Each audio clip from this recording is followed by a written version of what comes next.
So dis altyd vir my verskriklik lekker om te verstaan dat ons presies soos wat ek nou gesê het, as hierdie wye hoek lens bymekaar kom, want die link wat ons nou hierso het, as 'n ou nou hierdie lens wil gaan teken, dan beteken dit ons link nou met mekaar van oor die hele wêreld.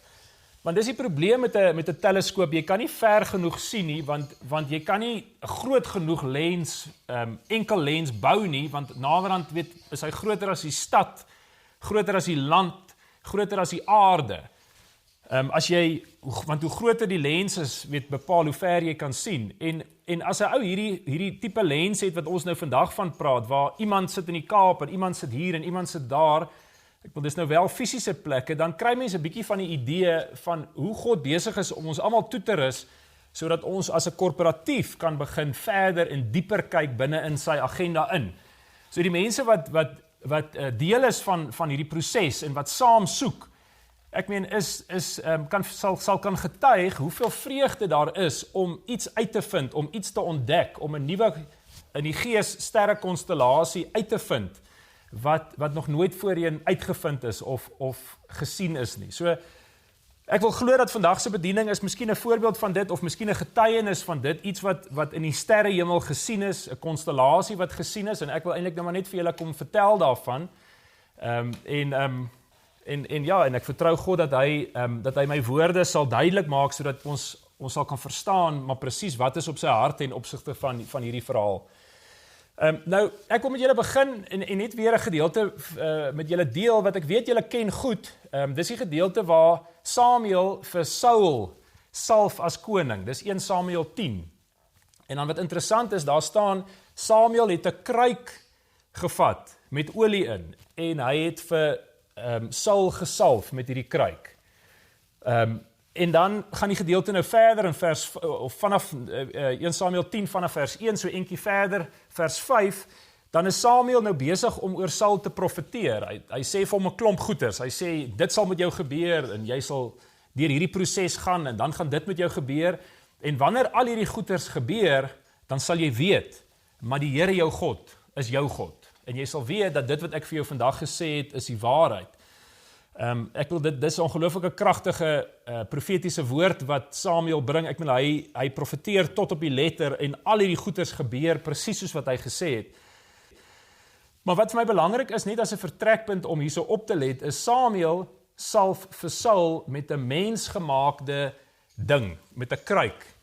Nee, 'n erdekruik is nie iets wat God gemaak het nie, dis 'n produk van mensehande. En Samuel salf vir Saul daarmee. En van daai plek af waar Saul begin, stuur hy hom nou weg. Hy sê, Saul, ek het jou nou gesalf met hierdie kruik, maar jy kan nie hier bly nie, jy moet nou gaan, vers 5, na die hoogte toe, sê hy. En wanneer jy by hierdie hoogte aankom, gaan jy sien, daar is 'n klomp profete wat afkom van hierdie hoogte. En hierdie profete dra, of saam met hulle, speel hulle op harpe en tamboeryne en fluite en siters, terwyl hulle self ook profeteer. En dan sê Samuel vir Saul, en wanneer jy by hierdie ouens aankom, sal die gees van God oor jou ook vaardig word, en jy sal saam met hulle profeteer, en jy sal in 'n ander mens verander word. So ek meen, dis alles wat Samuel nou voor die tyd profeteer oor Saul. Hy sê, dis wat gaan gebeur, en dan loop Saul van daar weg, en dan gebeur dit presies soos Samuel dit geprofeteer het.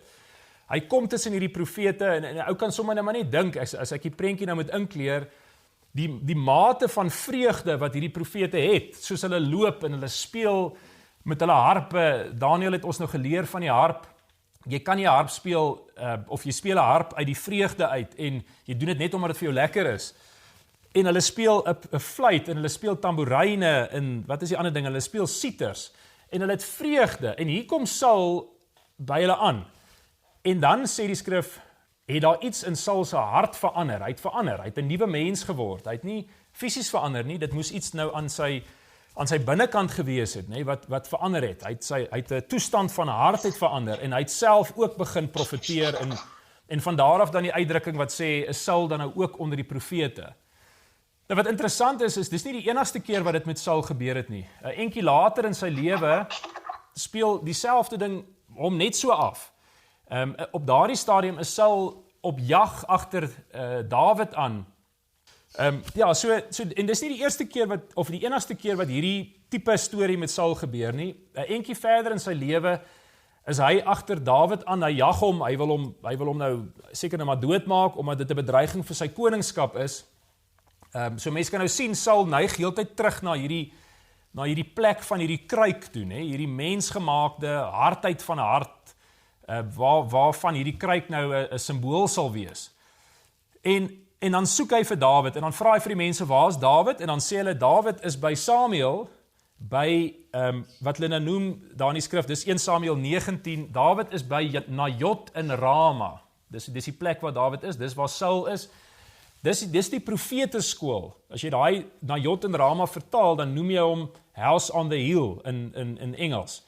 So ons het ook so 'n profetiese huis, waarvan julle nou al baie gehoor het, waarmee ons besig is, presies vir hierdie rede, om God se agenda uit te vind, om as hierdie SALT teleskoop bymekaar te kom. En in die Bybelse tyd is Dawid by hierdie plek, saam met Samuel, en Saul is nie daar nie, want hy soek vir Dawid. Nou, lyk dit my, is Saul te bang om so toe te gaan, so hy stuur nou eers boodskappers namens hom. Hy stuur boodskappers 3 keer, 1 Samuel 19, julle kan dit nou gaan lees. Hy stuur die eerste lot boodskappers om vir Dawid te gaan haal. Dan kom die boodskappers daar, dan begin hulle profeteer. Dan is Saul moedeloos, dan moet hy weer boodskappers stuur. Dan kom hulle daar, dan begin hulle weer profeteer. Stuur hy die 3de keer boodskappers selfe storie. Uiteindelik voel Saul seker nou maar, hy moet hierdie ding nou maar in sy eie hande neem, en hy moet nou maar self gaan. En dan sê die skrif, dis so mooi, 1 Samuel 19, toe hy daar aankom, het hy sy klere uitgetrek, en hy het ook voor Samuel geprofeteer, en ontbloot neergeval daar die hele dag en die hele nag. Daarom sê hulle, is Saul dan nou ook onder die profete? So selfs hierdie Saul, hierdie ou wat gekenmerk nou word, deur dat hy sy salwing ontvang het van 'n mensgemaakte sisteem, of 'n mensgemaakte kruik, nee, hierdie erdekruik. Selfs hy kom uiteindelik op 'n punt, wanneer hy tussen die profete broers is, wanneer hy in die gemeenskap van die heiliges is, of sê net maar in die gemeenskap van sy broers is, dan kom hy op 'n punt wat hy homself so ver kan kry, dat hy homself naak uittrek, nee, dat hy sy klere uittrek en homself naak stel. Hy sit nou al sy NASA vlerkies wat hy op sy skouers het, sit hy nou een kant en hy sê, ek is nou wel die koning, maar vir 'n tyd gaan ek nou myself naak stel voor julle, ek gaan my hart wys, ek trek my klere uit, en ek is nou net 'n bytjie, soos een van julle, en dan begin hy ewe skielik God se agenda profeteer. Nou wat belangrik is om te besef, is as jy God se agenda begin profeteer, dan beteken dit, nie net jy praat sommer net 'n klomp goed nie, dit beteken dat jy verstaan waarmee God besig is. En jy verstaan waarmee God besig is, nie net op 'n groot skaal nie, waarmee is God besig in Suid-Afrika, waarmee is God besig in die wêreld nie, maar jy begin ook verstaan waarmee is God besig in jou eie lewe. So jy kry profetiese insig in jou eie situasie, in jou eie lewe. Jy begin verstaan, maar wat gaan aan? Hoekom gebeur dit? Hoekom gebeur dat? Ek sit in hierdie omstandighede, maar wat sê God? Hoe lyk my pad vorentoe?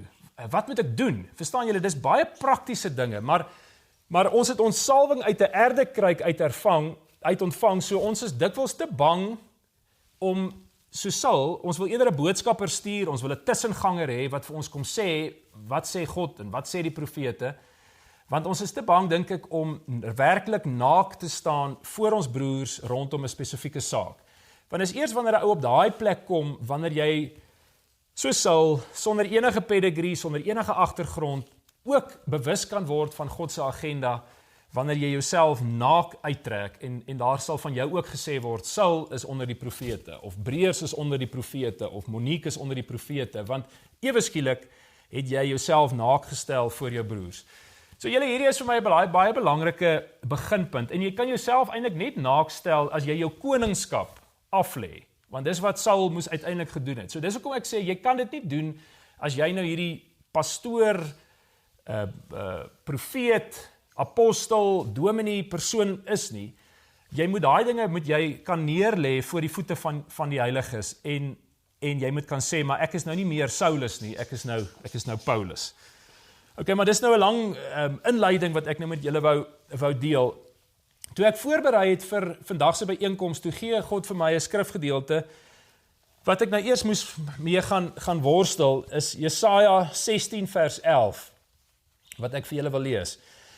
Dit sê, daar's nou 'n lang aanloop, maar dis nie nou belangrik vir vanoggend se bediening nie. Die skrif sê daar spesifiek, daarom klaag my ingewande oor Moab soos 'n harp, en my binneste oor Kir Heres. Die Engels sê, that is why my heart mourns for Moab like a harp. My soul mourns for Kir Hareseth. So dis die gedeelte wat God vir my gegee het. En toe, wat ek toe nou besef toe ek hierdie gedeelte lees, ek het dit nog nooit voorheen raak gesien nie, is hierdie skrif sê, my ingewande of my hart is soos 'n harp. Ek het dit nog nooit eintlik so gedink nie. Ek meen, ek ken hierdie gedeelte goed van al hierdie profete, en hulle loop met hulle liere, en hulle harpe, en al hulle goeters. Maar hierdie skrif sê nou baie spesifiek, daai dinge, of die harp spesifiek, is iets wat in jou hart gespeel word. So nou kan jy dink, as ons sê, en Daniel het dit vir ons geleer, die belangrikheid van om jou harp te speel, en om hom af te haal by die bome, by die wilgerbome in Babylon, om weer daai vreugde terug te kry, maar dit alles gaan oor 'n kondisie van 'n hart, want jou hart, of hoe moet ek sê, jou harp sit in jou hart, dis wat hierdie skrif sê in Jesaja 16:11, so, toe besef ek, maar hierdie profete wat teen hierdie hoogte afkom, wat vir Saul op 'n plek kry, wat hy begin profeteer, die kondisie van hulle hart is van so aard, dat hulle kan harp speel met vreugde, fluit speel met vreugde, siter speel met vreugde, en tamboeryne speel met vreugde, en dis juist daai ding, wat maak dat Saul hom op die ou ene so ver kry, dat hy sy klere kan uittrek, en sê, hoorie, maar ek wil hê wat julle het. Toe maak het my nou so ontsettend opgewonde, so jy speel jou harp vanuit jou hart. Nou wat interessant is hierdie skrif, Jesaja 16:11 sê spesifiek, my hart speel soos 'n harp my hart speel 'n klaaglied. In hierdie geval is dit nou nie 'n vreugdeslied nie, my hart speel 'n klaaglied vir die ouens wat sit in Moab. Spesifiek dan nou binne hierdie stad met die naam van Kir Heres. Nee, dis nou 'n stad in Moab, ek dink dis eintlik Moab se hoofstad, of die grootste stad in Moab. So my hart gaan uit na hierdie ouens toe spesifiek. Nou wat interessant is, hierdie naam, hierdie stad, Kir Hares, wat nou die plek is in Moab, beteken Fortress of Earthenware. Nee, die fort van erdegoed, erdeware, die fort van erdeware. So as jy nou 'n plek soek in die skrif, wat nou die simbool is van waar jy nou 'n erdekruik gaan maak, gaan jy hom kry in Moab, in hierdie spesifieke stad, Kir Heres. Maar God sê, my hart is besig om uit te gaan na hierdie plek toe, waar die earthenware gemaak word. 'n ander manier om dit te sê is, God se hart is dat hy hierdie erdekruike wil stikkend slaan. As jy dink, daar's 'n klomp voorbeelde in die skrif, ons hoef nie daarop in te gaan nou nie, van waar dit noodsaaklik is, ten opsigte van God se agenda, dat hy 'n erdekruik verbrysel. Ek dink byvoorbeeld aan Gideon se storie. Ek dink in die Nuwe Testament is daar 'n gedeelte wat gaan oor die skat van Christus, wat ons almal in ons binnekante ronddra, maar hierdie ding is binne in 'n erdekruik toegemaak, en is eers wanneer hierdie erdekruik breek, wanneer jou manier van dink, of jou mindset, of dit wat jou toebak, oopbreek, wat hierdie ware skat van Christus kan uit jou uitkom. Met ander woorde, wanneer jou harttoestand kan verander, sodat jou harp ook kan begin speel. En dit is wat ek glo met Saul gebeur het uiteindelik, is hy was op 'n plek waar hy hierdie toegebakte erde wessel was, en God het hom verander na 'n ander persoon, met ander woorde, hy het hierdie erdekruik van hom afgebreek, en ewe skielik het hy met groot vreugde tussen die profete begin profeteer, en God se agenda was nie meer vir hom verduister nie. Dit was helder, sy oë het helder geword, nee? Hy kon eet van die heuning soos Samson. Maar wat ek net gou vir julle wil vertel, is ek het hier waar ons nou bly in Pretoria, is ons bly in 'n woonbuurt. Ek dink hierdie huise is omtrent gebou so in die 60s of 70s miskien. So ons rioolpype, ons afvoerpype is nou nog erdepype, earthenware, sê die plammer vir my. Ek weet nie of julle van dit ken nie. Die moderne goeders is mos nou, weet, mooi PVC pype, dis lig en dit is maklik. So rukkie terug, ons is nou heelwat mense hier op die werf, met al die kiddies en so aan. So toe, wel, eintlik vandat ons hier ingetrek het ons groot moeilikheid met die riool afvoer, wat nou partykeer nie, lyk dit my, die pype is nou ontwerp in die 60, ek dink nie hulle het gebaken dat daar soveel mense op hierdie werf gaan bly, soveel jare later nie, maar nietemin, so ons het nou gereeld probleme. So toe moes hulle nou kom en hulle moes 'n groot deel van hierdie pype moes hulle nou kom opgrawe en hulle grawe nou hierdie erdeware of hierdie erdepype nou hier uit en dit lê nou hier buite op ons sypaadjie of hier by ons hek. En ek moet dit nou wegry want wat maak jy nou met hierdie goeders? En ek besluit toe nou maar ek gaan dit nou dit is te groot om weg te ry. So ek hier een van hierdie skippy bins om al my goed nou in te gooi. En ja, maar hierdie pype is nou te lank. Ek kry hulle nie daarin nie. Nou vat ek 'n hamer, 'n lekker swaar ek weet nie wat se hamer nie, 5 pond hamer of 'n ding. En ek slaan hierdie erdepyp want ek wil hom nou, hy's darm leeg. So daar's darm niks wat kan in my gesig spat nie.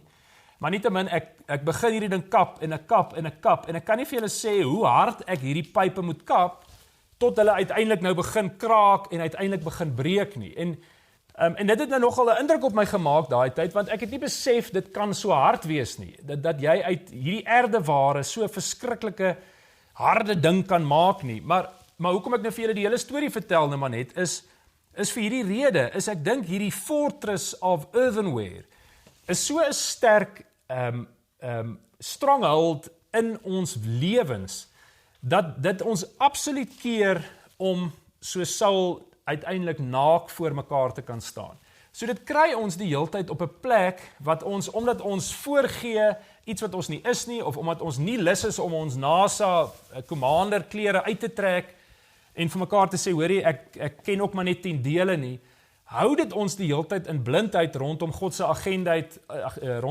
agenda vir die wêreld, maar ook rondom God se agenda vir my in my persoonlike lewe. So dit is 'n verskriklike belangrike ding om van te kan ontslaa raak. Okay, nou wil ek vir julle die volgende skrif, so, kom ek lees net gou hierdie vir julle.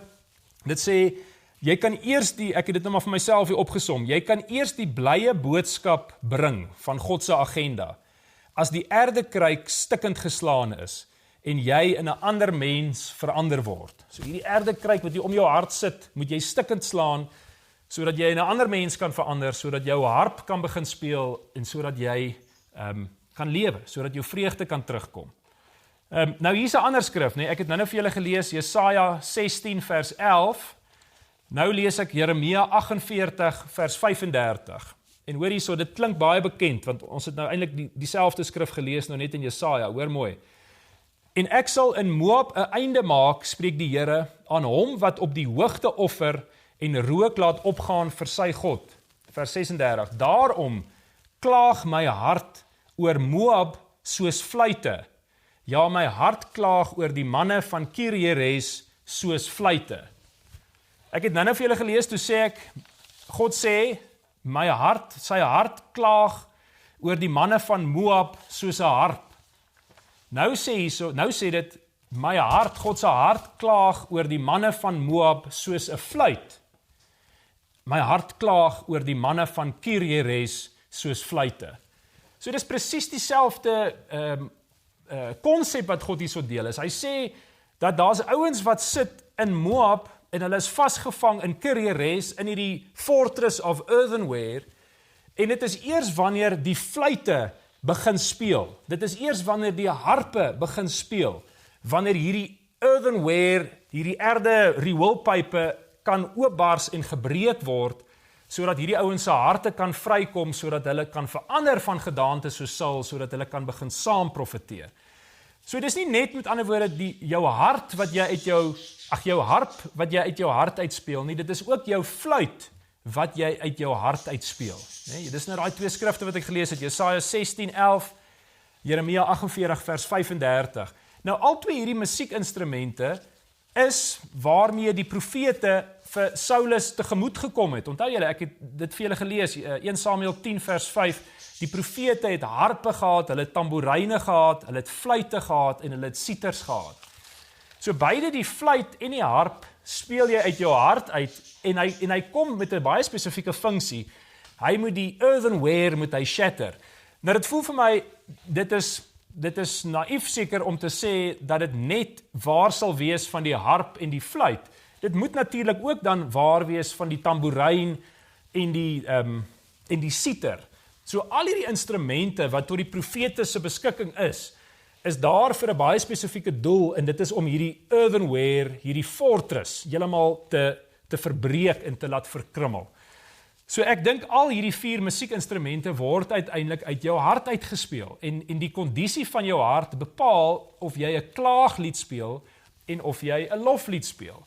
Of jy met ander woorde murmureer, en of jy God eer vir jou omstandighede. So, want uiteindelik word dit 'n hele simfonie wat hier in jou binnekant aan die gang is, en wanneer jy op 'n plek van naaktheid kom, en waar jy nie meer langer in hierdie earthenware vasgevang is nie, dan begin jy God se agenda profeteer vir jou lewe en die mense om jou.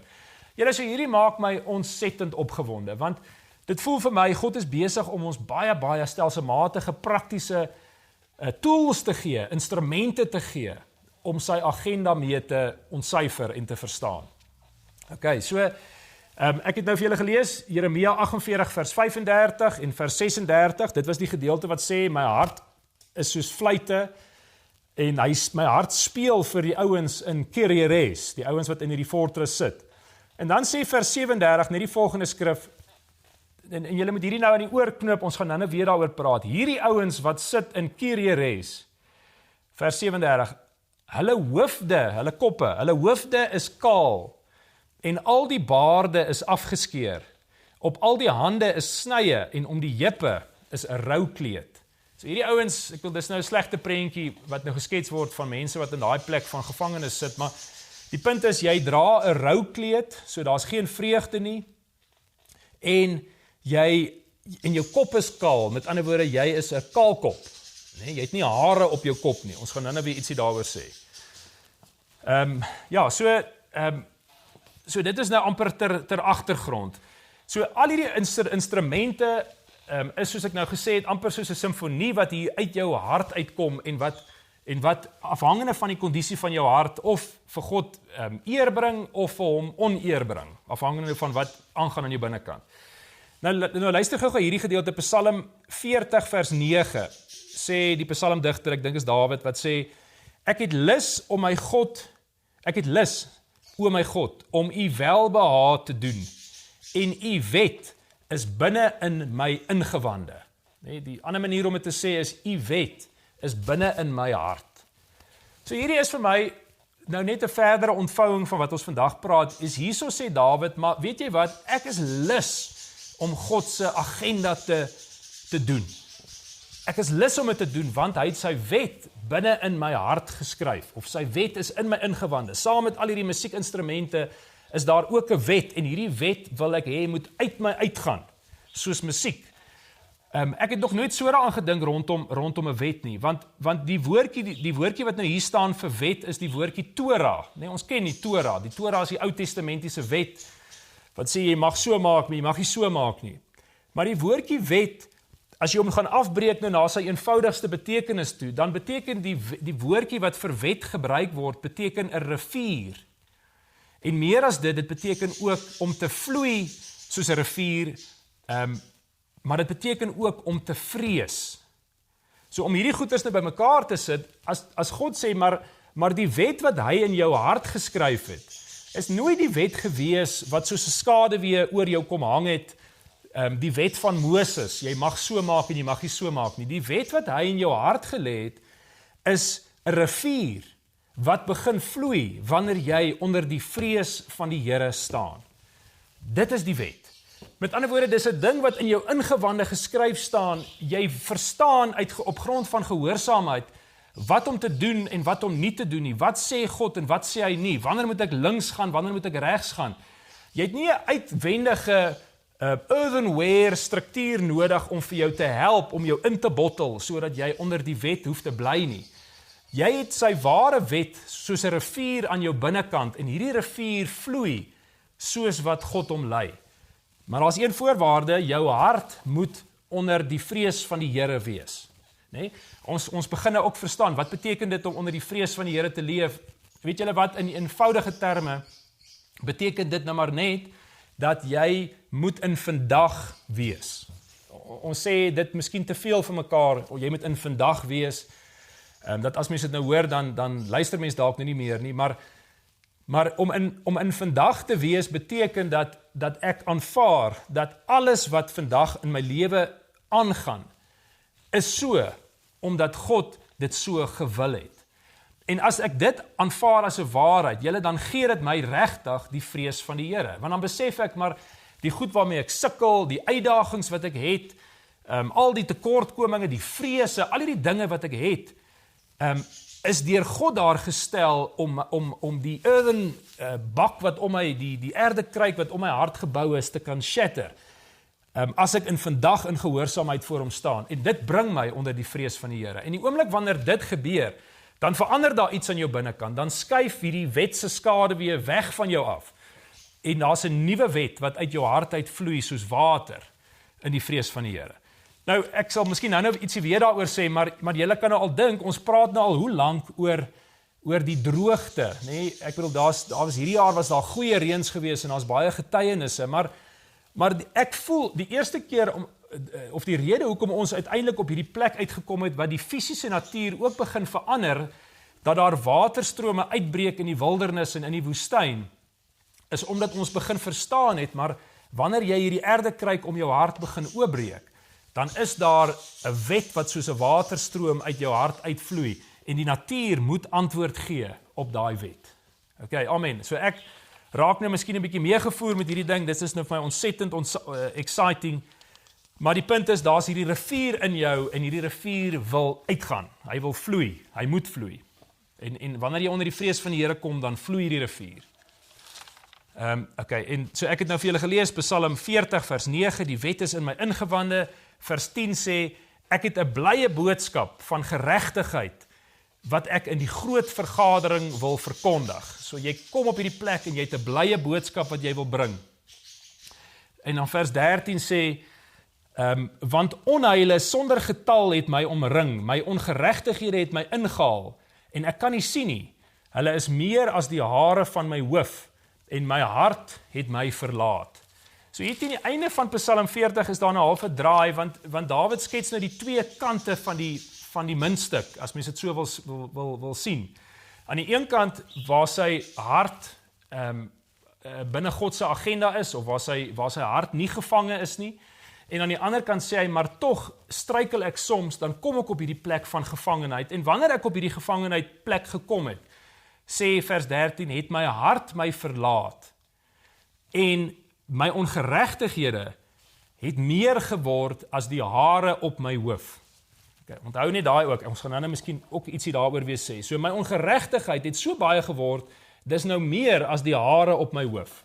So die van ons, ek sien Jan Biskop is hier so, Jan, ek en jy het baie minder ongeregtighede. Ek wil nou kyk of daar nog mense is wat ek so vinnig kan raak sien, as die meeste van die ander hier so. Nee, ons het baie min ongeregtighede. Ek het nou nog nooit so daaraan gedink nie, dat hare dit ook kan beteken, dat hare beteken ongeregtigheid, of dit is 'n simbool van jou ongeregtigheid. Hoe meer hare jy het, hoe meer ongeregtighede het jy, of so Dawid gedink in Psalm 40. Okay, nou wil ek myself net eers onderbreek, ek wil gou vir julle 'n getuienis, 'n storie vertel, van 'n meeting of 'n council wat ons gehad het, so 'n week gelede vir mense. So dis nou 'n man en 'n vrou, en hulle soek God se agenda rondom 'n spesifieke uitdaging in hulle lewe.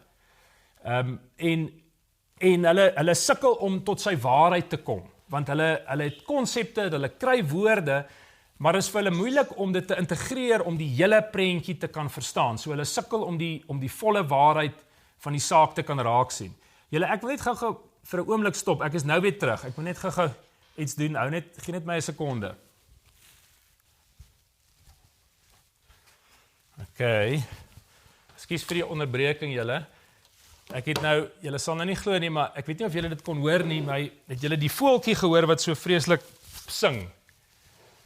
Dis nou een van die kinders se budgies wat nou hier so die hok staan nou hier naby my, so ek is nou vreeslik jammer vir dit. Maar nou kan ons aangaan sonder dat die voeltjie saam sing. Ja, so by hierdie council waar hierdie man en die vrou nou is, sê hulle basies, dis maar basies wat hulle sê dat hulle het hierdie spesifieke uitdaging rondom een van hulle kinders en hulle verstaan nie wat sê God nie. Maar hulle het 'n klomp woord en hulle het baie tyd spandeer om te bid en miskien by hulle het moeite gedoen om uit te vind, maar wat sê God? Ja, dankie. Helen sê hierdie voeltjie sing uit sy hart. Dit is nou regtig so. Hy het lekker gesing. Maar in elk geval en ons sit by hierdie meeting en ons is nou besig om te probeer uitvind want hierdie man en vrou het toe nou besef op 'n stadium, maar dit help hulle nie om so Saul op sy eie te bly nie en om miskien af en toe raad te vra van mense, met ander woorde om by wyse van spreuke boodskappers te stuur om te hoor wat sê God, so Saul nie. Hulle moet op 'n punt kom wat hulle self naakstel voor die broers of voor die company of prophets, nee, voor die liggaam. En dis toe presies wat hulle doen en hulle sit toe nou op die tafel presies wat aangaan en wat is hulle vrese en wat voel hulle, wat sê God en die hele situasie en God begin toe nou vir ons counsel en vir ons leer en tot 'n groot mate is dit eintlik maar wat ek vandag met julle oor praat, is wat hy vir ons in hierdie meeting geleer het. Maar wat interessant is een van die dinge wat hierdie koppel meer worstel om te probeer verstaan, maar wat sê God is die dogtertjie se siekte, wil hulle weet, hoekom gaan sy deur hierdie proses, en het dit iets te doen met hulle ongeregtighede? Met ander woorde, is dit nou 'n bloedlyn ding, is dit 'n geestelike ding, of is dit nou net 'n fisiese ding? Wat gaan aan? Hulle wil God se agenda raak sien. En die man het 'n droom gehad 'n tyd gelede en hy droom in sy droom, maar hy is 'n kaalkop. En ek dink meeste mans het daai vrees dat jy nou gaan wakker word môreoggend en dan het jare alles uitgeval. So dit kan nou maar net 'n vleeslike ding wees dat jou hare dat jy bang is jou hare val uit, maar in hierdie geval hierdie droom los hom nie. Dit jaag hom want hy voel hy is 'n kaalkop. Sy hare het uitgeval.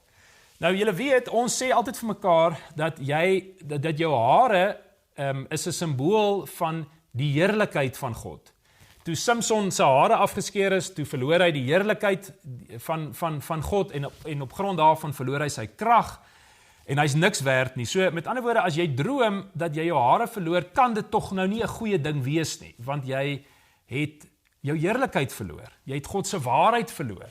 En jy's nou op 'n plek waar jy nie meer heerlikheid meer oor het nie, die Ikabod, die heerlikheid, the glory has departed. En hierdie koppel gaan doen nou 'n search oor hierdie ding van die kaalkoppe en hulle kom toe nou onder andere tot die insig dat die seuns van Korag, dit is van die Levitiese priesters, hulle die naam Korag of die woord Korag beteken kaalkop. Nee, hulle wat nie hare het nie, die kaalkoppe. So hierdie seuns van Korag is kaalkoppe en met ander woorde, hierdie man met ander woorde is nou 'n seun van Korag, as jy dit nou so wil verstaan, dis wat hulle gevoel het. Nou om 'n seun van Korag te wees is nie 'n lekker ding om te wees nie. Ek dink God het Korag, die stam van Korag of die familie van Korag wel geredeem. Maar as jy die eerste keer nou lees van die seuns van Korag, dan is dit in Numeri 16 waar hulle in opstand kom teenoor Moses en Aaron. En hulle sê vir Moses en Aaron, maar hoekom moet julle twee nou oor ons baas speel? Ons wil nie meer hê julle moet oor ons baas speel nie. Ons wil self by God hoor sodat ons in aanhalingstekens oor onsself kan baas speel. Nou julle, hierdie is baie belangrik aan die lig van wat ons vandag oor gepraat het, want wat is op die ou en die ding wat hierdie ouens irriteer?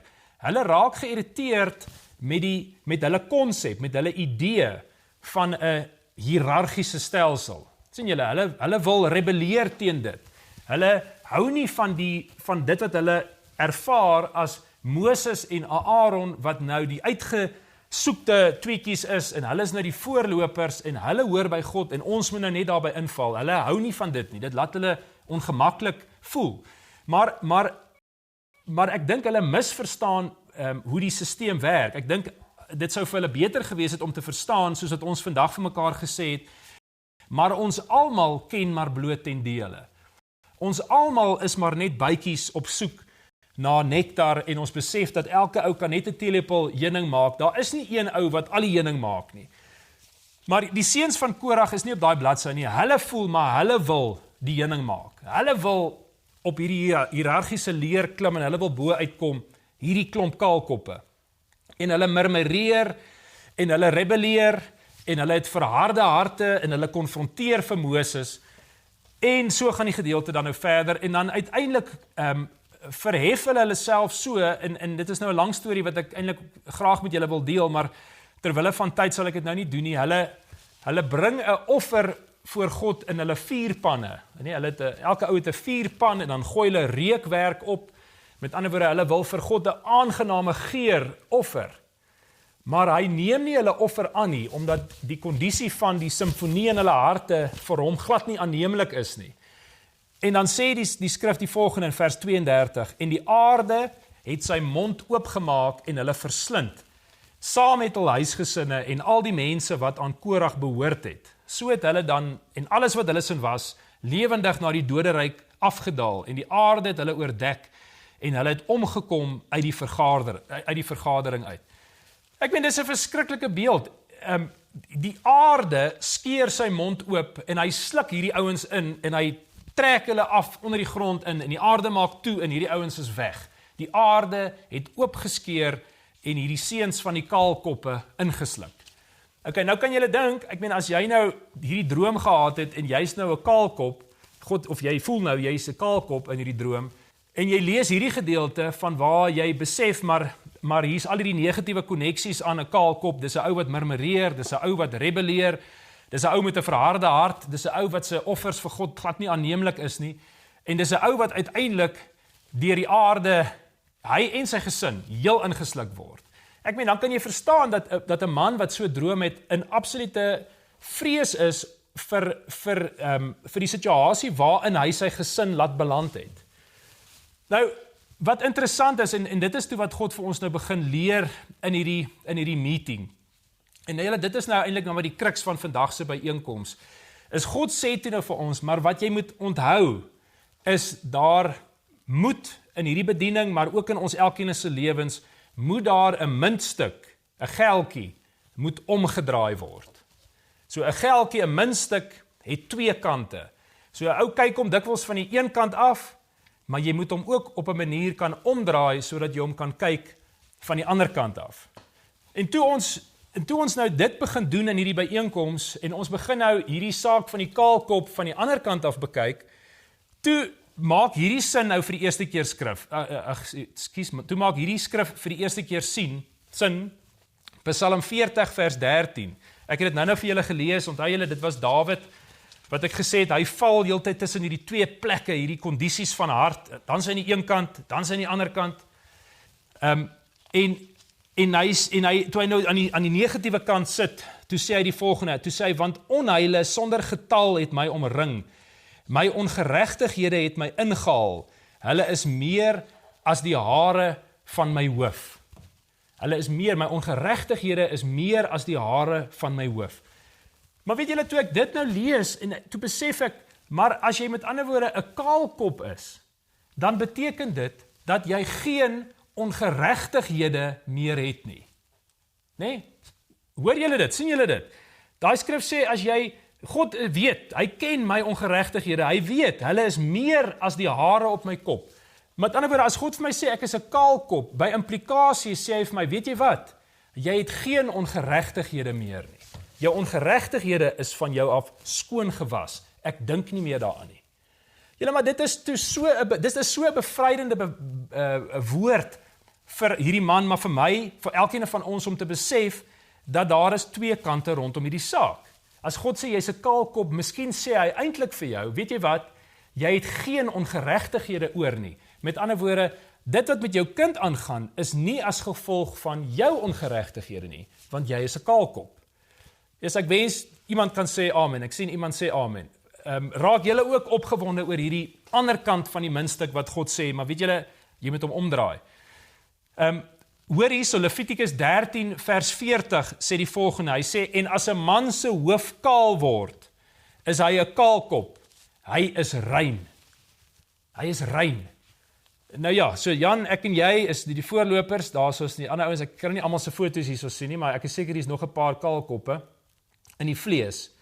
Maar in die gees is dit waarheen ons aspireer. Jy wil op 'n plek kom wat God na jou kyk, en hy sê vir jou, op grond van die kondisie van jou hart, weet jy wat? is jy 'n kaalkop, jy's rein en jy het geen ongeregtighede meer nie. Julle, ek kan aan 'n groter bevrydende woord dink vir hierdie spesifieke pa wat ek nou van praat, om tot daai besef te kom nie. Hy is nie kaal omdat hy 'n vervloeking is nie. Hy is kaal omdat hy rein is. Okay, nou wil ek 'n bietjie verder aangaan. So julle sien nou hoe werk hierdie twee kante van 'n saak. Daarso is die woord wat jy by God kry op jou eie, jy's alleen, jy's 'n kaalkop. Dit neem jou onmiddellik gevange, jy word toegebak in hierdie fort van earthenware, in hierdie rioolpyp. Dit besoedel jou gedagtes, jy raak paniekerig want jy besef dat alles wat in jou huis aangaan, die toestand van jou kind, die siekte wat sy het, is alles jou eie skuld. Dis op grond van jou ongeregtigheid, want jy's 'n kaalkop soos die kinders van Korag. En God draai die muntstuk om en hy sê, weet jy wat, dis glad nie die waarheid nie. Ek het jou skoon gewas, jou ongeregtighede is vergete, jy's 'n kaalkop, want jy's rein. Maar jy kan nie daai transisie gemaak het, sonder om in die gemeenskap van die profete te kom nie. Dit was die voorwaarde. Julle, ek kry hoendervleis as ek hierdie vir julle nou sê, want dit voel vir my, dit is 'n crucial bemagtigende tool wat God vir elkeen van ons sê, want ek ken meeste van julle, en ek weet dat julle net soos ek, sukkel om met helderheid te kan verstaan, maar wat sê God vir my? Wat sê hy vir my? Wat sê hy, hoekom is my kind siek? Hoekom het ek my werk verloor? Hoekom kry ek finansiëel swaar? Hoekom is my familie sê net maar hard geslaan deur die gevolge van die COVID virus, wat ook al die omstandighede mag wees. Ons is blind rondom dit en jy het 'n idee van wat God sê, maar baie keer is daai idee 'n ding wat jy so sal gemaak het en gebou het op grond van die feit dat jy jou salwing ontvang uit 'n mensgemaakte kruik uit. Okay, nou wil ek vir julle die teendeel verduidelik. Daar's 'n ander manier hoe jy jou salwing kan ervaar. Roan, sien ek sit hier so op, amen. Elisa was ook 'n kaalkop. Dis die waarheid, hè? Dit is nou, ek het die skrif hier 2 Konings 2 vers 23, so julle moet dit gaan lees. Ek dink oor daai skrifgedeelte aan die hand van wat ons nou oor praat, van wat is God se idee van 'n kaalkop, kan mens nou 'n hele teaching oorgee. Maar nou wil ek vir julle die ander kant verduidelik. So, Saul is gesalf met 'n kruik met olie. Nou gaan ons kyk na iets anderste. 1 Konings 1 vers 38. Vroeër in Konings, waar ons lees waar Dawid gesalf is, het Samuel hom gesalf met 'n horing vol olie.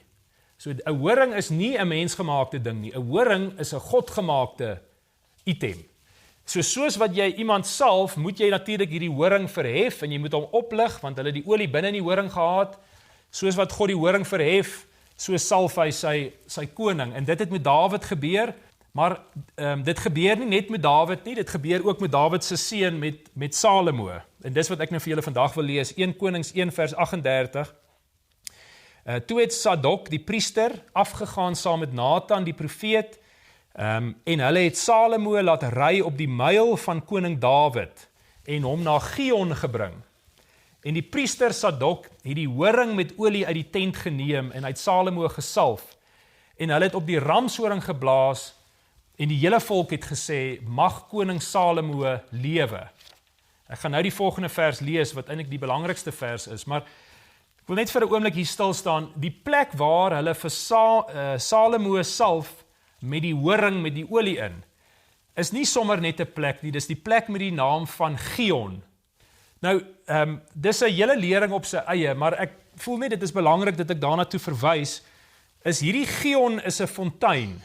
Dis 'n fontein net buite Jerusalem. En in die tyd van Hiskia het Hiskia 'n tonnel of 'n kanaal gebou om die waters vanaf Gion af te gelei om dit in Jerusalem in te bring. Die rede hoekom hy dit gedoen het is as Jerusalem onder beleg sou wees, nee, onder 'n fort van earthenware, as Jerusalem toegemaak sou geword het, dan het hulle nog steeds toegang tot die waters wat van die Gionspruit afkom.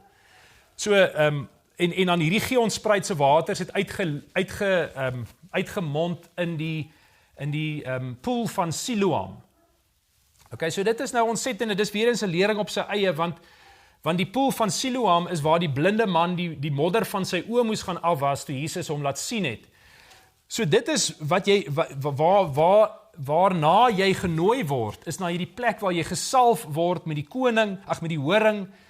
Jy kan drink van die waters van die Gihonspruit, jou oë kan oopgaan en jy kan God se ware agenda kan jy sien. Dit staan heeltemal teenoor hierdie ander plek waar jy gesalf word met die kruik of met die erdekruik. Maar wat nou interessant is van die Gihonspruit is, die Gihon is ook een van die riviere wat jy lees van in Genesis 2 of Genesis 1 wat uit Eden uitvloei of wat die area, die landskap van Eden water gee.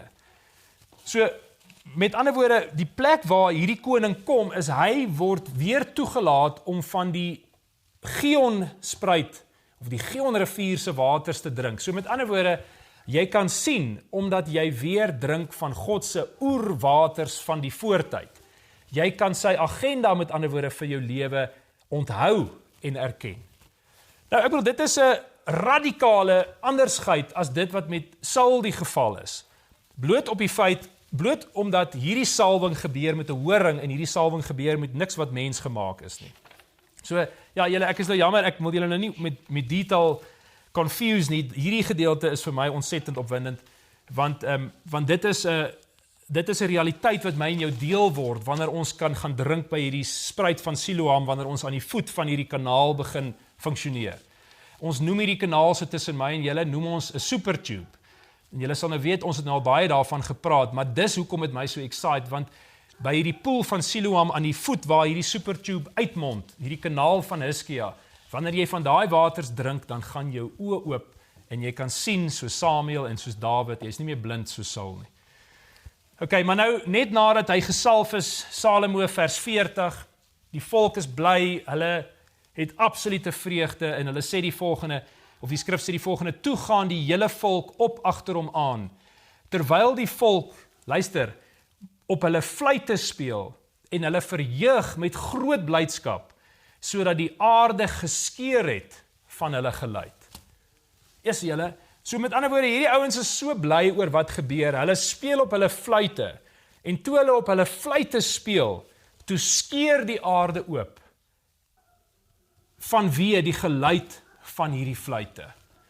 Nou, ek bedoel, wanneer het ons gelees van die aarde wat oopskeur? Ek het dit nou net gelees in die vorige gedeelte uit Numeri 16, waar die aarde oopskeur om hierdie ouens wat vashou aan 'n vals hiërargiese struktuur, hierdie kaalkoppe, wat murmureer, wat rebelleer, wat 'n hardheid van 'n hart het, hulle word heel ingesluk omdat die aarde oopskeur. Hierso aan die ander gedeelte verduidelik dit, hoekom skeur die aarde oop en hoe werk dit dat die aarde oopskeur? Die aarde kan oopskeur en hierdie verkeerde ingesteldheid wat ek en jy in ons binnekant mee ronddra, kan hy verslind en opvreet wanneer ons op 'n plek kom wat die mense om ons, die profete en onsself begin om op hulle fluitte te speel. Is dit vir julle 'n exciting gedagte? Ek wil dat die geluid wat uit jou hart uitkom, wat speel soos 'n fluit, die aarde kan laat oopskeur en dat hy alles kan insluk, wat staan teenoor die ware salwing van die horing en wat vasgehou word in hierdie ander salwing van die hardheid van hart in hierdie erdekruik plek waar ons vanaf wil wegkom. Jesaja 30 vers 29 sê, die lied sal by julle wees soos in die nag as fees gevier word en julle sal vrolik wees van hart soos die wat met fluitte loop om te kom op die berg van die Here na die steenrots van Israel. So dis die sleutel, so jy moet jouself kry op die plek waar die ouens harpe, siters, tamboeryne, maar baie spesifiek ook fluitte speel. As jy wil ontslaa raak van jou negatiewe kaalkop mentaliteit, dan het jy nodig om by die plek te kom waar die mense is wat vrolik van hart is, wat met hulle fluitte rondloop, sodat die aarde hierdie negatiewe gedeelte van jou kan insluk en van jou af kan wegvat. Nou, die vraag is, hoe werk dit? Hoe speel jy op jou fluit? Hoe speel jy op 'n fluit? Nou, dis interessant, die woordjie fluit in die Hebreëse taal, se basisvorm gaan daaroor, dit is 'n item, dit is 'n instrument en hy word nou geken aan die feit dat hy gaatjies in het wat ingebore is, nê? Of dat hy gepeers is met iets anderste om gaatjies te maak. So wanneer jy nou deur hierdie pypie, deur hierdie riekie of wat ook al dit nou mag wees gaan blaas, dan maak hy geluide op grond van die gaatjies wat daarin is. Nou wat interessant is, die basiswoordjie van hierdie woordjie fluit, is dan nou presies dit. Dit is, die basis is woorde, woorde soos byvoorbeeld om gepeers te word, om siek te wees, om to writhe in pain, om 'n baie diep verwonding te kry. Want dit is alles goeters wat in jou insteek, soos wat ingesteek word in hierdie pypie waarmee jy kan 'n fluit speel. Jy word verwond, jy kry 'n siekte, jy kry 'n piercing, iets word in jou ingesteek wat nie vir jou lekker is nie, jy trap in 'n doring.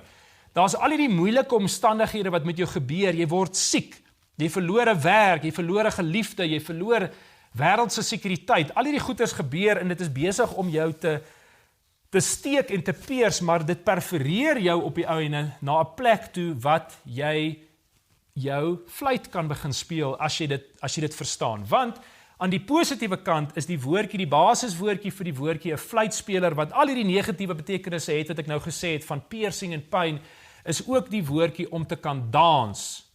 Want soos jy krul van die pyn en rondrol van pyn en twist van pyn, so sê hulle, net so dans jy ook van vreugde. So jou lyf maak dieselfde bewegings wanneer jy krul van die pyn of wanneer jy dans in oorgawe, dan het jy hierdie kondisie van jou hart kon omdraai, jy het verander in 'n nuwe mens en jy speel jou fluit en hierdie aarde om jou skeer oop en hy sluk alles in wat nie van God af is nie en ewe skielik gaan jou oë oop en jy begin sien, jy drink van hierdie water van Siloam. So ja, prys God vir hierdie fluitjie of hierdie fluit. Okay, so laat ek gou vir julle hierdie lees. Jesaja 5 vers 12 sê, dis nou 'n waarskuwing. Dit sê, en daar is siter en harp, tamboerijn en fluit en wyn by hulle maaltyd. So al hierdie musiekinstrumente is by ons maaltyd, saam met die wyn. Maar op die dade van die Here gee hulle nie ag nie, en die werke van sy hande sien hulle nie. Daarom gaan my volk in ballingskap weens 'n gebrek aan kennis, en hulle aansienlikes word hongerleiers en hulle menigtes versmag van die dors. Ek ken hierdie skrifgedeelte wat sê, ons gaan in ballingskap vanweë 'n gebrek aan kennis. Ons het mekaar al verlang bang gemaak met hierdie skrif, dat as jy nie genoeg kennis het nie, gaan jy in ballingskap gaan. So jy moet genoeg kennis hê. Jy kan nie sê ek weet nie, jy moet kennis hê. Maar daai kennis, begin ons nou eers verstaan, is nie boekekennis nie, dit is nie dit wat ek op my skouer dra nie, my vlerkies nie. Daai kennis is die kennis van heerlikheid, wat ek kry wanneer ek eet van die heuning, soos 'n meeting wat ons nou vandag het by mekaar. Maar Jesaja 5 sê, hierdie ouens het al hierdie instrumente tot hulle beskikking, maar nog steeds gaan hulle verlore vanweë gebrek aan kennis, omdat hulle die werke van sy hande nie sien nie. Nou daai woordjie werke, in die ou taal kan jy ook vertaal met die woordjie gedig. So dit is eintlik nou maar die eenvoud van vandag se boodskap, is al het jy al hierdie instrumente en al verstaan jy alles, al het jy al die kennis, maar as jy nie op 'n plek kan kom wat jy deel het aan die gedig en kan sien hoe werk dit, hoe kom die verskillende woorde met mekaar in spel, hoe werk dit wanneer 'n groep broers by mekaar is en hierdie ou se identiteit bring 'n woord en daai ou se identiteit bring 'n lied en hierdie ou se identiteit bring 'n bemoediging en daai ou se identiteit bring 'n lering nie. As jy nie in daai atmosfeer kom waar jy die werke van God aansien nie, dan ten spyte van al die kennis wat jy het, kan jy nog steeds in ballingskap wees en verlore gaan. Ons moet iemand sê nou hierso, jy moet by mekaar eet. Dis presies dit. Jy het nodig om so Saul nie net 'n boodskapper te stuur nie, jy het nodig so Saul om self te gaan, sodat jy eerstehandse kontak kan hê met die harp en die siter en die fluit en die tamboerijn, sodat jy jou klere kan uittrek, sodat jy in gebrokenheid kan deel wees van hierdie ding, sodat jy God se gedig in werking kan sien. Hoe werk sy woorde? Hoe werk hulle met mekaar? En hoe lyk dit as dit gebeur? Okay, julle, so ek het nou, as ek dink aan 'n fluit, en Matsie, ek is nou bly, jy is hierso. Jy het vir my een keer lank terug Nou, ek kan nie onthou, ek dink dit was op my verjaardag wat jy dit vir my gesê het. Het jy vir my gesê, maar jy voel, God gee vir my verjaardag 'n penny whistle. Ek weet nie of jy dit sal onthou nie. Maar ek bedoel, dit is 'n woord wat ek in my hart ronddra, en jy het vir my gesê, hy sal my stem maak soos 'n penny whistle. Ek weet nie of jy dit kan onthou nie, maar die hele tyd wat ek nou besig is om hierdie ding nou te probeer verstaan van hoe werk, wat is hierdie fluit wat ons moet hê, wat ons moet begin verstaan en wat ons moet ontdek, besef ek al meer en meer, maar God is eintlik besig om met my te praat oor die penny whistle. En dat dit nie net ek is wat 'n penny whistle het nie, maar dat dit miskien die een instrument is wat kenmerkend is aan ons land en aan ons land se verwondinge. Nee, as julle nou dink aan die klanke van dis nou maar hoe ek groot geword het, as ek dink en jy moet my sê, ek moet vir jou sê, hoe klink die klanke van byvoorbeeld Soweto, hoe klink die klanke van die mense wat verdruk is, van die ouens wat gevange geneem is binne die ou bedeling, dan sal ek sê, maar dit klink soos die klanke van die penny whistle. Ek weet nie of julle weet hoe klink 'n penny whistle nie, ek het nou nogal hierdie liedjie voorberei. So vir my is dit hierdie liedjie. As ek dink aan die fluite, en onthou nou, wat doen die fluit? Die fluit speel, en as hy speel uit 'n opregte kondisie van 'n hart, dan skeer die aarde oop, en hy sluk die verkeerde hiërargiese stelsel in, en hy maak hom tot niet. Nou ek wil vir julle hierdie liedjie speel, en dan moet ons eintlik vir mekaar sê, maar is dit die waarheid? Het dit ook so gebeur in ons land? Ek hoop julle kan hierdie nou hoor. Ek sal nou nie die hele liedjie speel nie, maar julle ken hom.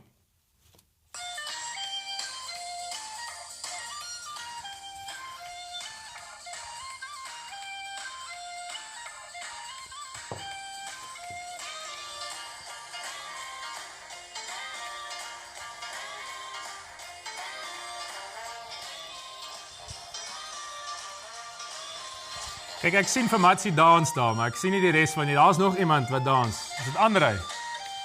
Amen. Skus, ek dink is André. Jonathan.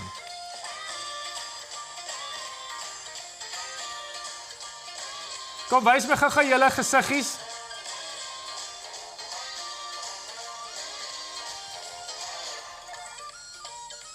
Gaan niemand vir my, wie wys nog 'n gesiggie? Sit gou julle kameras aan. Yes, Johan. Hallo Herma. Yes, Jan. Daar is die kaalkop. Ag, lekker julle.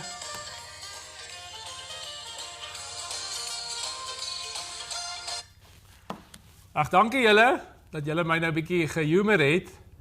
Ek waardeer dit. As ons nou weer by mekaar is, dan kan ons dalk nou 'n lekker dansie reël. Maar dit was vir my belangrik om hierdie liedjie te speel, vir myself, want ek bedoel ek het 'n vreeslike lekker herinnering aan hierdie liedjie op gronde van die woord wat Matsie vir my gebring het, maar hy is vir my lewend op die oomblik, want ek verstaan sy werking. As ek soos ek nou ook gesê het, ek vermoed in daai tyd as jy in die 60er, 70er jare gaan rondloop het in die townships, is dit hoe dit geklink het. Hierdie ouens het uit 'n plek uit waar hulle in gevangenskap was, waar hulle deurboor is, waar hulle pyn gehad het, waar hulle siek was, gepeers is, gaatjies ingesteek is, het hulle nog steeds verstaan, maar dis nodig dat jy nie jou vreugde verloor nie, en dat jy op 'n plek bly wat jy hierdie geluid kan maak, want wanneer jy dit doen, soos ek gesê het, dan skeer die aarde oop en hy sluk dit in wat nie van God af is nie. En ek wil my hande opsteek en dit eer. Dit is vir my regtig amazing. Nou verder het ek nou gaan 'n bietjie ondersoek oor die penny whistle. Ek weet nie of julle dit weet nie. Hoekom noem hulle hom 'n penny whistle? Ek het dit nie geweet nie. Hoekom noem hulle hom 'n penny whistle? Die rede hoekom hulle hom 'n penny whistle noem is, en dis miskien dan ook oorlewering, dis nie noodwendig die waarheid nie, maar die penny whistle, dis sy naam want jy het hom gekoop destyds teen die waarde van 'n penny. Dit was sy waarde. So as jy 'n penny gehad het, as jy 'n penny gehad het, dan kon jy 'n penny whistle gekoop het. Dit was sy waarde. Nou die woordjie penny, wat nou 'n algemene woord eintlik nou maar is vir 'n muntstuk, is vir my so 'n gepaste naam nou vir hierdie vleit spesifiek, want hy is die muntstuk met die minste waarde. Jy kan eintlik met hom niks doen nie. Jy kan niks met hom doen nie. Al wat jy met hom kan doen, sê die Bybel, is jy kan 2 mossies met hom gaan koop. Nee, julle ken daai gedeelte. Dis wat jy kan doen met 'n penny. Dis al wat jy kan doen. Maar wat sê die skrif van die mossies? Hy sê, daar sal nie een mossie op die aarde val, sonder dat God by hom is nie. Met ander woorde, dis 'n verdere, wil ek amper sê, inkleer van hierdie gedagte van hierdie penny whistle of hierdie fluit wat God vir ons in ons hande gee, is jy dink, hy is niks werd nie, jy het hom maar net gekoop vir 'n penny. Jy kan niks koop vir 'n penny nie. Die Bybel sê, jy kan niks koop vir 'n penny nie, al wat jy kan koop is miskien 2 mossies as jy gelukkig is, nee, two sparrows for a penny, nee. En jy sal nou die link like met Penny Sparrow. Maar dis al wat jy kan koop. Maar dit is genoeg, want as jy hierdie vletjie in die hand het, weet julle wat, dan kan jy alles in jou lewe laat verdwyn wat nie van God af is nie. Nou, daar's 'n ander ding rondom 'n penny wat ek nog nooit eintlik voorheen vasgemaak het vir myself nie. Matteus 10 vers 29, die dagloon wat die arbeiders voorwerk. Julle ken daai skrif, né? Die ouens wat in die oggend vroeg begin werk het sommige van die ouens begin werk. Ander het weer 'n bietjie later in die dag begin werk, ander het nog later begin werk, en eers hier heel teen die einde, ter 11 ure, toe kom die laaste klompie in. En toe is almal verskriklik ongelukkig oor hierdie ouens die volle loon ontvang het. Want hulle sê, ek werk al van vanoggend af, en jy het nou eers ingekom, en jy kry die gedeelte, jy kry dieselfde loon, en ons het al 'n bietjie daaroor ook gepraat van, wat beteken dit? Vir my beteken dit nou maar net, is jy moet volhard. Dis wat dit vir my beteken. Dit help nie, ek en jy, en whoever het 'n lang pad geloop, en ons besluit op 'n stadium, nee, nou sien ons nie meer kans nie. Want dit gaan eintlik net oor daai laaste uur. 'n Ander manier om dit te sê, dit gaan eintlik net oor nou, oor vandag, op die plek waar ons nou is. Dis alwaaroor dit gaan, want as jy volhard in die nou, in vandag, hierdie laaste kort stukkie, dan kry jy jou loon, en die loon is 'n penny. Dis wat jy kry, dis wat die skrif sê, jy verdien 'n penny, en die ouens is ongelukkig, want baie ouens het lank gewerk, en ander het min gewerk, maar die punt is, jy kan nie meer verdien as 'n penny nie, dis die loon wat God vir jou wil gee, en hoekom 'n penny?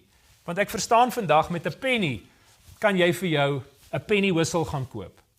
Jy kan tot die verstaan kom, dat alhoewel jy voel, jy's niks werd nie, jy's maar net soos 2 mossies, sê God vir jou, maar weet jy wat, dit is presies wat ek wil hê, dit is al wat ek nodig het.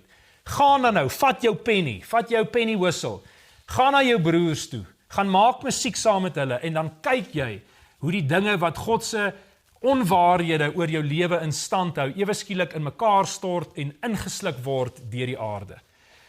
Ag julle, hierdie maak my so ontsettend opgewonde, ek kan nie vir julle sê nie. So wat God eintlik sê is, dat ek het vroeër onthou julle, ek het gepraat van die muntstuk, toe het ek gesê, maar God het gesê vir hierdie mense oor die kaalkop storie, hy gee ons die vermoë om die muntstuk om te draai. Nou daai muntstuk is 'n penny. Nee, hy gee vir ons die vermoë om hierdie penny te kan omdraai. Met ander woorde, jy het miskien van die een kant af gekyk, en jy was vasgevang in jou omstandighede, maar God wys vir jou iets anderste, en ewe skielik gaan jou oë oop, en jy kan sien, bloot omdat jy tussen die broers begin beweeg het, en jy het jou penny whistle begin speel, en jy het jou harp begin speel, en jy het deel gehad aan hierdie ding.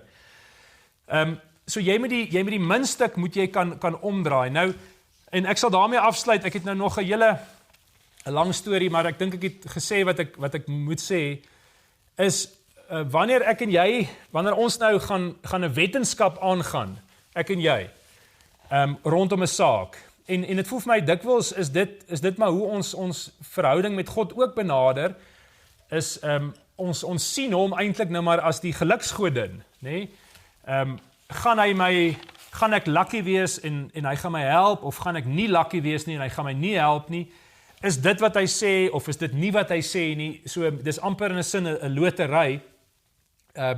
Toe laat dit my dink om 'n coin te tos, nee? As jy nou gaan voor 'n rugbywedstryd of wat ook al, dan vat jy mos nou 'n muntstukkie, kom ons sê net maar in ons geval 'n penny, en jy fliek die penny, en afhangende, en dan roep een van die ouens nou, jy roep nou, dan sê ek roep kop, of jy sê ek roep stert, dis die twee kante van die coin. Die een is kop en die ander een is stert, of in Engels nou head and tails. En afhangende van op watter kant die coin land, dit bepaal jou werklikheid. Dit bepaal wat God gesê het. Maar julle besef nou, dit is nie noodwendig die waarheid nie, want in baie gevalle land hy op die kant wat God nie gesê het nie. En nou neem hierdie saak jou gevange. So God moet my en jou in staat kan stel om as dit die waarheid is, as dit die situasie is waar jy nou kyk van die verkeerde perspektief af, dan moet ons hierdie coin ook kan omdraai, die muntstuk kan omdraai om van die ander kant af te kyk. Nou wat so interessant is die skrif sê dit, waar so is dit nou? Dis nou in Jesaja 9 vers 13 en vers 14. En die skrif sê daarom sny die Here van Israel af kop en stert, palmtak en biesie op een dag. Die oudste en die aansienlike, die is die kop, en die profeet wat leuns profeteer, die is die stert. Nou, ek wil met daai ding wil ek eintlik vandag afsluit, en ek wil sê dat Daniël het ons geleer, onthou julle dat ons die gevaar loop, ons almal, om deur die stert van die draak uitgeslaan te word. Dit was so 'n paar weke gelede of 'n paar maande gelede by 'n bediening. So die stert in die skrif het 'n klomp baie relevante betekenisse. Die stert van die slang is iets waaroor jy autoriteit moet neem. Die stert van die draak kan jou uitslaan. En Daniël het vir ons gesê, maar jy moet wat die stert is, wat jou uitslaan, is die gevoel van, as ek nou reg onthou Daniël, die gevoel van minderwaardigheid, die gevoel van, maar ek is nie goed genoeg nie. Die gevoel wat Saul die heeltyd in sy hart mee rondgeloop het, omdat hy op sy eie was en omdat hy homself toegebak het in hierdie earthen fortress. Maar uiteindelik kom Moses en Moses tel die slang op sy stert op en hy word 'n staf. En in ons geval vir vandag, voel ek dis wat God sê, is hy sê die stert, wat ek nou vir julle gelees het, uit Jesaja 19 uit, die stert van die coin, van die muntstuk, waarna toe ons dikwels kyk, is valse profesie in ons lewens. Met ander woorde, en daai profesie is nie noodwendig oor jou geprofeteer deur iemand anders nie, of het jy ontvang, kom ons sê nou maar, sommer nou, binne ons perspektief, by 'n Elia kamp, het iemand dalk vir jou 'n ding gesê wat nie die waarheid is nie. Die stert, die skaduwee wat die stert oor jou gooi, die valse profesie, is in baie gevalle dit wat jy self dink God gesê het oor jou omstandighede. En die rede daarvoor is omdat jy so Saul eenkant en alleen is, en jy roem nie in jou swakheid nie. Jy roem nie in jou gebrokenheid nie. Jy's nie tussen die ouens wat op hulle pennywhistle speel en op hulle harp speel nie. En dis eers wanneer jy wel die moeite doen om nader te beweeg aan hierdie Najot in Rama, hierdie blyplek van die profete, waar God ewe skielik jou perspektief verander, waar hy ewe skielik hierdie skaduwee wat die stert oor jou gooi van jou af wegskuif, en waar hy die penny in jou lewe kan omdraai en vir jou sê, maar jy is nie meer die stert nie, jy is die kop. Jy het tot waarheid gekom, tot insig, en jy kan sien, vir my is jy baie meer werd as baie mossies. So Vader, ek wil U eer vir hierdie woord, en ek wil U eer vir hierdie byeenkoms, en dit voel vir my, ek voel hierdie moet 'n waterskeidings bediening wees in ons almal se lewe rondom om hierdie transisie te maak van 'n plek waar 'n ou alleen loop na 'n plek waar jy besef die waarde van die korporatief. En dit is eintlik waaroor ek vandag moes praat, is hierdie gedeelte in Spreuke 21 wat sê, die koning se hart is in die hand van die Here soos waterstrome. Hy lei dit waarheen hy wil. Die koning se hart is in die hand van die Here soos waterstrome. Hy lei dit waarheen hy wil.